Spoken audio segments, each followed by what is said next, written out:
What you do now? Well, with the boat, you don't have a drain plug, so you have to pump the oil out through the dipstick.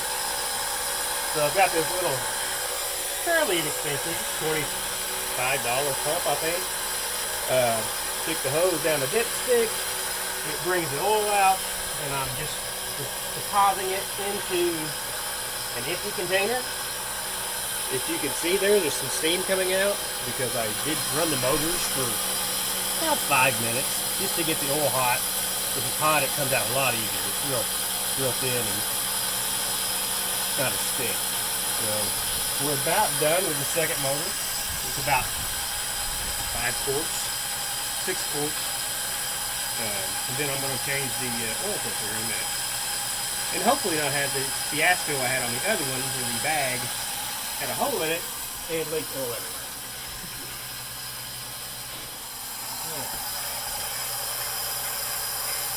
A little more. Definitely in need of an oil change. The problem is you never get all the oil out because it's in the bottom of a pan, so it always will look dark. Even when you put new oil in it, it still will look dark.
We have our floor opened up, starting winterization on the engines.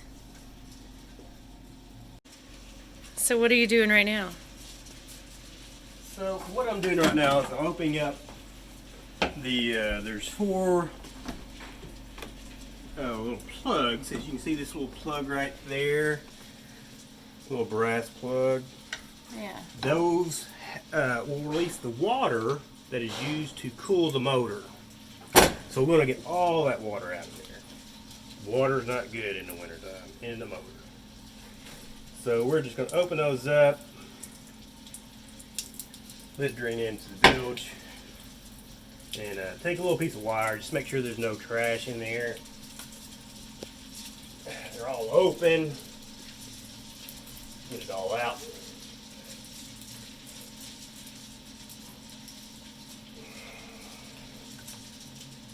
Some people have different opinions on that, but this is the way I do it. Bring all the water out. Some people just put antifreeze in it and hope that the antifreeze mixes and pumps all that out. Yeah, I'm not that brave.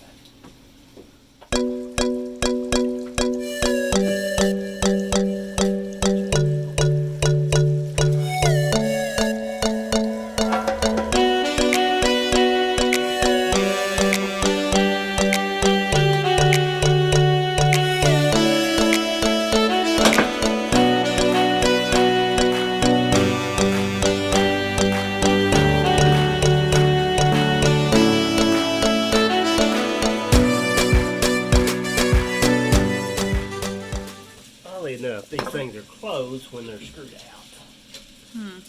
That's weird. I guess it closes from the inside, So I think we've got all the water drained from the block, the manifolds, and we are ready to take the hose off at the seacock and put antifreeze in, start the motors up, suck it through, watch for pink on the outside.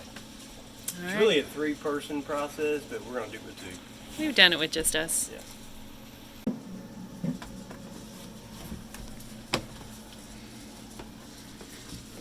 Okay, so this is the water intake to cool the motors. and that is called a seacock. See the handle? And we're going to take this hose clamp off and remove this hose, hopefully, easily. And there's 2 clamps. There's always 2 clamps. When one fails, you always get it back.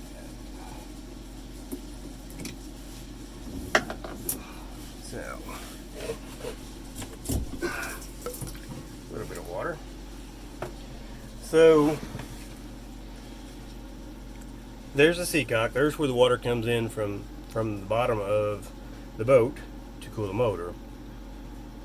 So let's do this first. Let's blow. We're gonna blow that water through the bottom of the boat to make sure all that water is exited of that seacock. Because if there's a little bit in there and it freezes, that's bad news. Boat could sink. So we're gonna do that here in just a second. Okay, so we're getting ready to take the shop back, and it's set to blow out, and we're going to test that to make sure. I don't want to suck lake water in. And it is. And we're going to use this. It's called Aqua Seal, used for electrical, to seal connectors and so forth for water. It just has a suction to around this.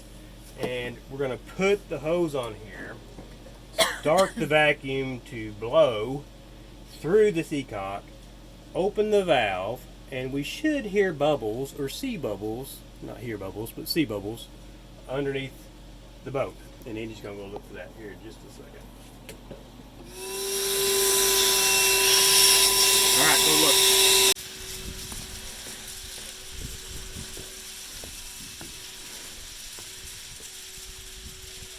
I can't see him, but I can hear him.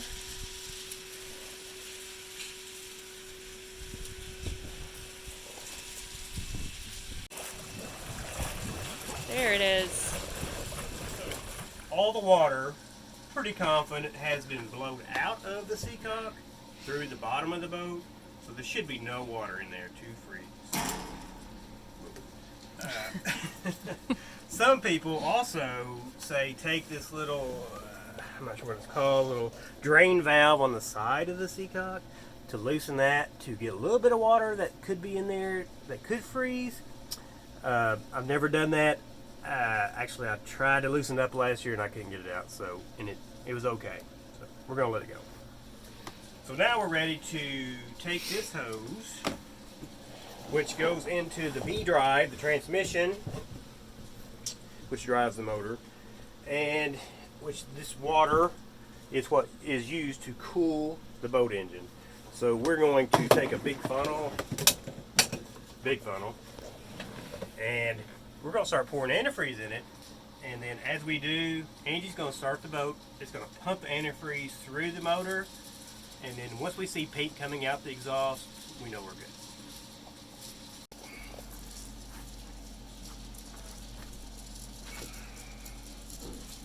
Okay.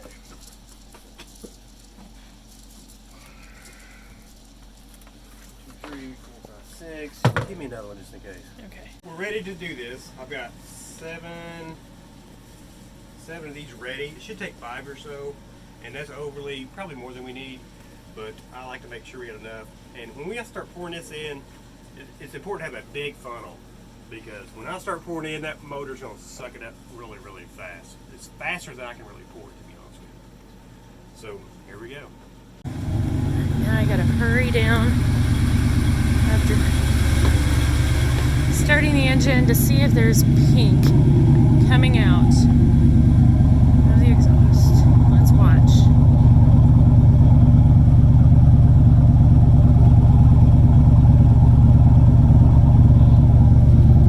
I see pink! Yep, I see pink! Alright, I gotta shut it off real fast.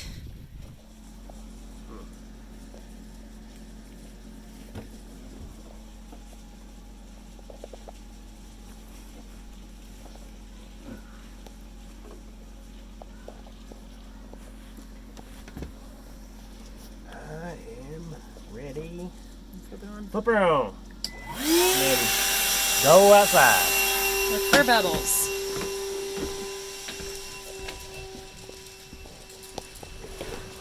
We got bubbles.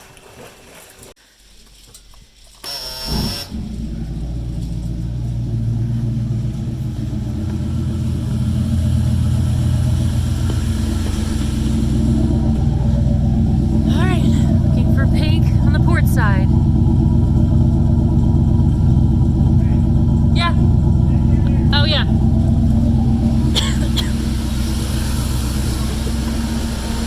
I don't see any leaks. Nothing's dripping, so